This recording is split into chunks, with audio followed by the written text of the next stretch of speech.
दुनिया भर में ऐसे हुक्मरान इतना इनसेंसिटिव रवैया नहीं होता जैसा इन हुक्मरानों का। कुत्ते की भी नाज़रीन थोड़ी सी कदर की जाती है, लेकिन ये कुत्ते से भी ज्यादा कि हमसे पता नहीं कौन सा गुनाह हो गया है कि ऐसे हुक्मरान हमारे ऊपर मुसल्लत कर दिए। फिर मोदी जी ने इतनी बेरुखी, मतलब थोड़ा सा तो देख लेते, चले स्माइल ना पास करते। वैसे भी हमने आपके 6 जहाज गिराए थे, ट्रम्प कह रहे हैं कि 7 गिराए। अब हमें समझ नहीं आ रही कि हुआ क्या है। कहा कह दिया ट्रम्प ने 7, उन्होंने कहा आपके 7 गिरे हैं। आपने अलग ही एक वो शिगुफा छोड़ दिया है।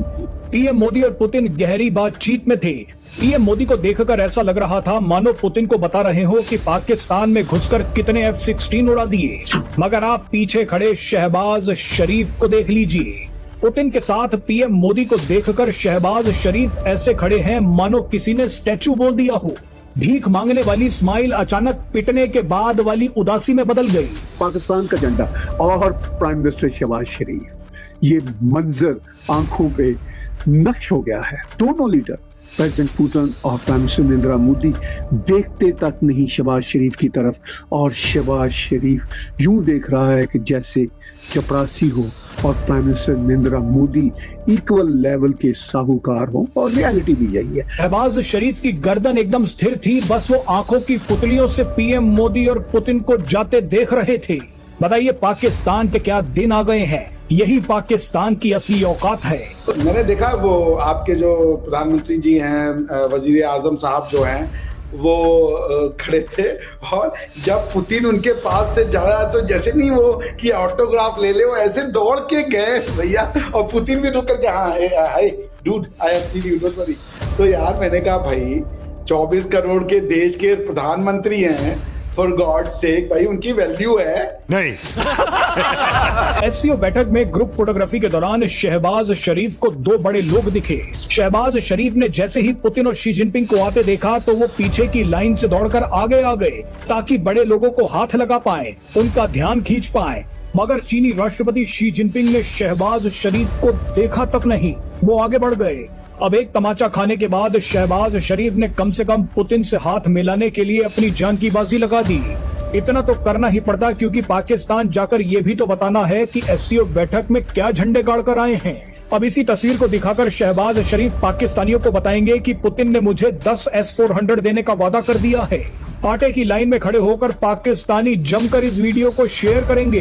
कहेंगे पुतिन अब भारत के साथ नहीं बल्कि पाकिस्तान के साथ हैं। ठीक वैसे ही जैसे आज तक पाकिस्तानी यही मानकर खुश हो रहे हैं कि ऑपरेशन सिंदूर के दौरान वो जीते हैं। आई एम श्योर कि पाकिस्तान और रशिया का बायलैटरल होगा तो उसमें वो मिल लेते, बात करते, जफियां पा लेते। ऐसा भी क्या है वो तो सर मोदी जी याद आ गया। एक सेकंड सर, मोदी जी जो जा जाके झपकियां डालता है हर किसी को, उसको वो आपको सही लगता है? हमारे प्राइम मिनिस्टर तो भाई सीधे साधे लोग हैं। हम बहुत ज्यादा ऐसा नहीं, हमारे को नखरे नहीं है। पता है वो ना, पहले मुझे ये आज एकदम ये न्यूज किसी को नहीं पता, मैं आप लोग को बता रहा हूँ। ये जो उसमें बीस्ट में ले गए ना अपनी कार में पुतिन साहब मोदी जी को, पहले ये प्रोग्राम था कि शहबाज शरीफ जाएंगे। फिर किसी ने पुतिन को कहा कि वो दरवाजा खोलने नहीं देंगे जब तक $1-2 बिलियन नहीं दोगे। तो पुतिन जी ने तुरंत करने जाने दो, दरवाजा तो खोलना पड़ेगा ना, वरना वो शहबाज शरीफ से आप दिन तो कह देना था डालो जी, अब आ गए तो कुछ तो लेके जाएंगे, गो क्राइम मास्टर।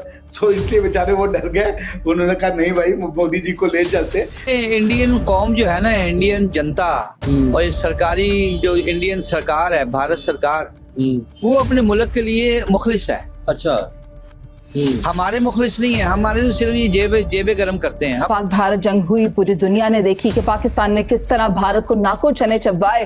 पाकिस्तान के एतबार से हम इसमें क्या क्या समेट सकते हैं? पाकिस्तानियों से पूछ रहा हूँ, आप तो जीत गए थे।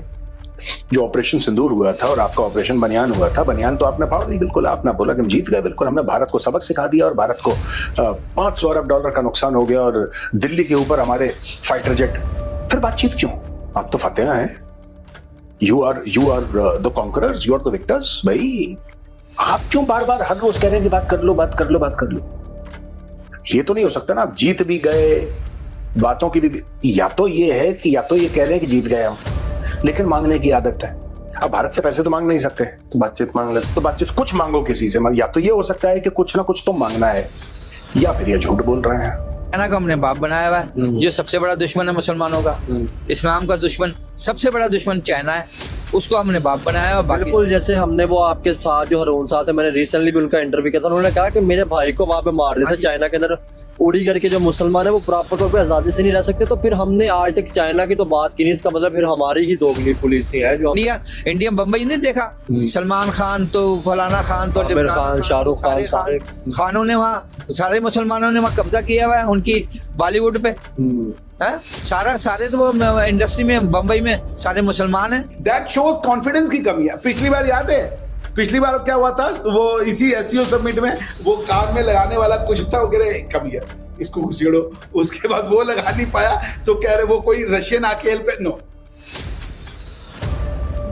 वो जो आया उसने उनके कान में, और पुतिन साहब यूं बैठ करके मुस्कुरा रहे थे। जब भी जाते हैं शहबाज शरीफ साहब, एक जो सीन तो 10-15 मिनट का जो है खून बढ़ा देते हैं हम लोग का कॉमेडी करके। आज वो वाला सीन सबसे मजेदार है कि मोदी जी ना वो उनका क्या नाम है, पुतिन साहब का हाथ पकड़ करके और वॉक कर रहे हैं, और उसके बाद ना वो क्या नाम है उनका शहबाज शरीफ साहब जो है वजीर आजम साहब, वो उनको यूं देख रहे, गर्दन नहीं हिलाई उन्होंने ताकि किसी को ये ना बदलो कि मैं देख रहा हूँ, लेकिन आंखें पूरा यूं करके उनको वॉच करती हुई गई है।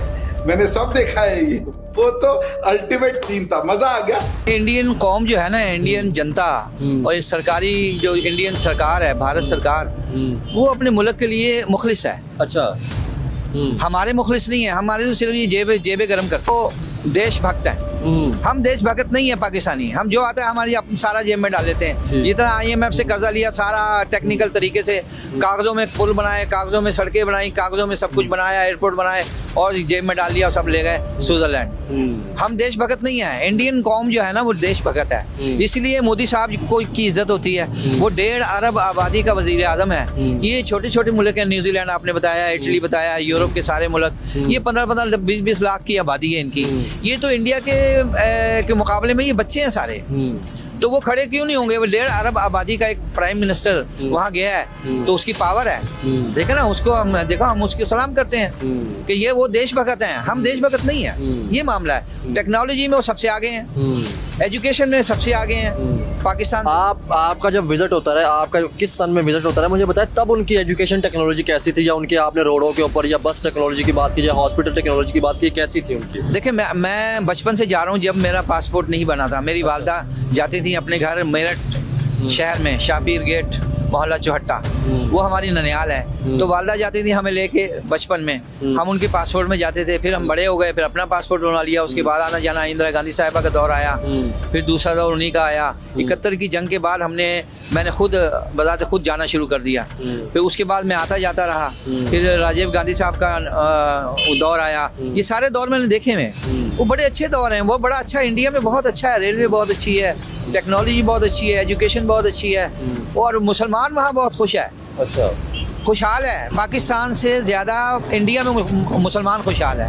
ये तो ऐसे ही शोर में जाते हैं इंडिया हमारा दुश्मन, इंडिया हमारा। हम एक तरफ कहते हैं जी हम मुसलमान हैं, हमारा जज्बा है, हम कश्मीर ले लेंगे चलेंगे, तो जो उनके मुसलमान हैं हमसे ज़्यादा है। वो मैं आज एक वीडियो देख रहा था, बड़ी वायरल चल रही थी, उन्होंने कहा कि अगर हमारे मतलब जो गवर्नमेंट है हमें बता दे इंडिया के मुसलमान कह रहे, तो हम कराची के अंदर जाकर झंडा लगा देंगे। उनका मैं एक बयान सुन रहा था। देखो वो किस वजह से, इस वजह से कि वो इंडियन गवर्नमेंट से खुश है। इंडियन गवर्नमेंट ने उनके वो राशन कार्ड बनाए हुए हैं, ठीक है ना, उनको यानी पैसे ना होने की बराबर है, चंद पैसे यार, 10-15 रुपए किलो में चावल मिल रहे हैं, 5 रुपए किलो घी मिल रहा है, मिट्टी का तेल मिल रहा है, गैस मिल रहा है, बिजली 300 यूनिट फ्री है, तो वो तो खुश है। अगर आपको वीडियो पसंद आए तो चैनल को सब्सक्राइब करें और बेल आइकन को जरूर दबाएं, ताकि आपको ऐसे ही लेटेस्ट वीडियो की नोटिफिकेशन मिलती रहे।